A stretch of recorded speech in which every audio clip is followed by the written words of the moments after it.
Eh bien, salut à tous les amis, c'est Cliol, comment allez-vous? Moi ça va super bien.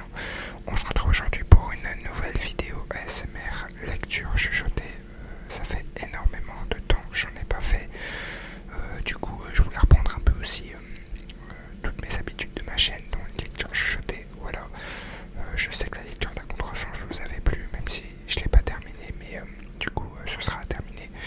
Là, on va partir sur un nouveau roman intitulé La nuit où les étoiles se sont éteintes, qui est un roman que je n'ai pas eu l'occasion de lire. Voilà, donc on va le découvrir ensemble. On va découvrir le chapitre 1 et le chapitre 2 parce que j'ai vu qu'ils étaient assez courts. Donc j'espère que cette vidéo vous plaira. Voilà, tout simplement. Sur ce, on va commencer tout de suite. Donc sans plus tarder, j'ouvre le livre. Juste avant, donc la page du début, c'est marqué à la Nouvelle-Orléans qui nous a tant inspiré. Ok, d'accord, bon bah, on va découvrir ça ensemble.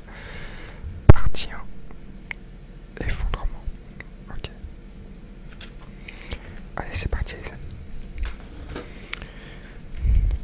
Chapitre 1, début de l'été. La presse de ma clope rougeoie un instant, puis s'éteint. Ma voiture empeste le tabac froid et le vieux vaporisateur à la vanille que ma mère avait laissé dedans avant que mon oncle ne récupère la caisse pour moi. Malgré l'odeur rance qui s'en dégage, je n'ai pas eu le courage de m'en débarrasser. C'est dire ce que je suis lâche. Je remonte ma vitre à grands coups de levier manuel et je claque la portière en sortant. Dehors, le ciel est clair, mais l'air est doux et lourd. 10 heures du matin et j'ai déjà l'impression de brûler dans les flammes de l'enfer. La moiteur de la Nouvelle-Orléans s'infiltre partout, dans ma nuque, sur mon ventre, au creux de mes paumes. Mais ça, je me demande si c'est vraiment dû à la météo. J'écrase mon mégot sur le bitume quand je les vois. Devant une maison rose, aux colonnades kitsch, 4 silhouettes s'affairent autour d'une Volvo cabossée. Nat marche le long du trottoir en parlant à son téléphone, sans doute pour tenir ses abonnés Instagram informés du road trip dans lequel on s'embarque. Kenna, elle, est debout sur le toit de la voiture à encourager Kurt et Jagger qui font des allers-retours pour charger les valises dans le coffre. Elle m'aperçoit au moment où je traverse la route et une main en visière au-dessus des yeux. Elle s'écrie « Vin, on finissait par croire que t'allais pas venir. Comme si tu m'avais laissé le choix, lançai-je. Mais c'est un mensonge. Je ne les ai pas revus depuis le bal de fin d'année et c'est vrai que j'ai hésité à les lâcher. Sur ce coup-là, pourtant, même si l'idée de ce road trip débile ne m'enchantait pas et que, fauché comme je suis, ça promet d'être galère, je me voyais pas rater ça. 3 semaines à rouler le long du fleuve Mississippi, de la Nouvelle-Orléans à Chicago. 3 semaines à subir les délires de Kenna et à céder à ses caprices, à dormir à peine et à manger dans des restos trop chers.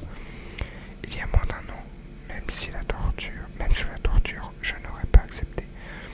Kurt, qu'est-ce que ta petite copine fait sur le toit de la voiture? Demande la mère à l'intéressée avec un sourire en coin.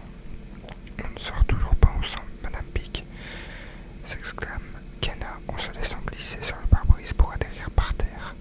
Faut que t'arrêtes avec cette blague, maman. Grogne Kurt. Tu sais bien que c'est pas près d'arriver. Pourtant, j'essaie de le convaincre depuis la primaire, s'amuse Kenna. Il m'a juste touché les seins une fois, mais c'était pour une expérience qu'autre chose.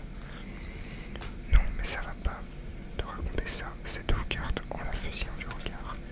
Elle rétorque un truc et s'ils se mettent à se chamailler comme d'habitude, entre eux c'est toujours comme ça. Il a beau être grand et massif, surtout à côté d'elle, il peut protester autant qu'il veut. Elle finit invariablement par avoir le dernier mot.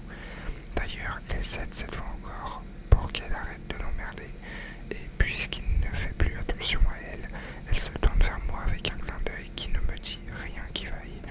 Et toi, me demande-t-elle, t'as envie de les toucher? Tes seins. Déjà, fais merci. Ah bon, se moque-t-elle? J'en ai aucun souvenir. Elle me tire la langue et ça m'arrache un petit rectus.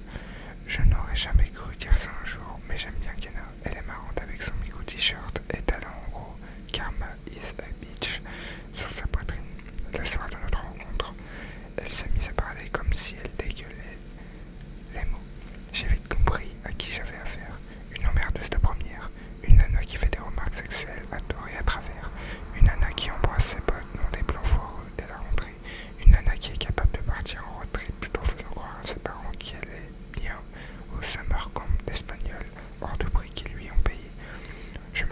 fameuse cigarette que Kenna ne manque pas de m'arracher de la bouche. Là, je me contente de lui demander: tu crois toujours que le grand Thomas Jaggerling Jr. va se faire tatouer pour tes beaux yeux? J'ai 3 semaines pour le convaincre, déclare-t-elle. Tirons sur ma clope. Ce tatouage de l'amitié, c'est nous 5 ou personne. Je parierais plutôt sur personne, rayai-je. Elle me donne un petit coup d'épaule. Après 1 an dans notre bande, tu doutes de mes pouvoirs de persuasion. C'est vrai qu'elle a le don de nous entraîner dans ses délires, qu'on le veuille ou non. Pourtant, s'il y en a bien qui résistent encore, c'est Jagger. En dépit de son air parfait, petit chrétien bourgeois à l'éducation stricte, il n'hésite jamais à dire ce qu'il pense. J'ai envie d'expliquer à Kenna qu'elle ne peut pas gagner à chaque fois, quand mes hurlements sur le fond de guitare électrique retentissent. On se tourne d'un même mouvement vers la voiture, mais le son s'interrompt aussitôt. Désolé, s'excuse Nat dans l'éclat de rire. J'étais en train d'appairer mon portable. Il quitte le siège conducteur en retirant son éternel veston jean vintage qu'il a customisé d'une multitude de bins. D'ailleurs, vous voulez faire comment pour la musique? Demande Jagger en réajustant le col de sa chemise. C'est-à-dire, débarque Kurt, la bouche pleine d'un gâteau qu'il a sorti de je ne sais où. Bah, qui va décider de ce qu'on écoute pendant le trajet? Non, mais on mettra ce que vous voudrez, répond Nat. Craignant de nous avoir tous dérangés, c'était juste pour voir si ça marchait. Et pourquoi pas dire que celui qui conduit choisit la musique, intervient Kenna pour faire chier Jagger. Quoi? Et moi alors? Se plaint-il. Fallait avoir le permis, mon cœur, réplique-t-elle. Tout à coup, ça t'intéresse, son port Jagger. C'est quand ça t'arrange en fait. C'est vrai que lorsque Kenna en a besoin, elle le met au volant sans lui laisser le choix, même si légalement, il n'a pas le droit de conduire. T'inquiète pas, je te laisserai passer ta playlist quand je conduirai, propose Nat pour calmer le jeu. C'est du Nat tout craché, il veut toujours contenter le monde, alors que c'est lui qui attache le plus d'importance à la musique.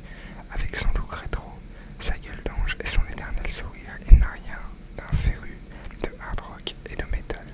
Pourtant, c'est bien pour lui qu'on a fait un détour par Cincinnati pour voir Before Dead en concert. Elle est tellement passionnée qu'il peut décortiquer les chansons de mecs suicidaires pendant des heures, alors que c'est l'une des personnes les plus solidaires que j'ai rencontrées.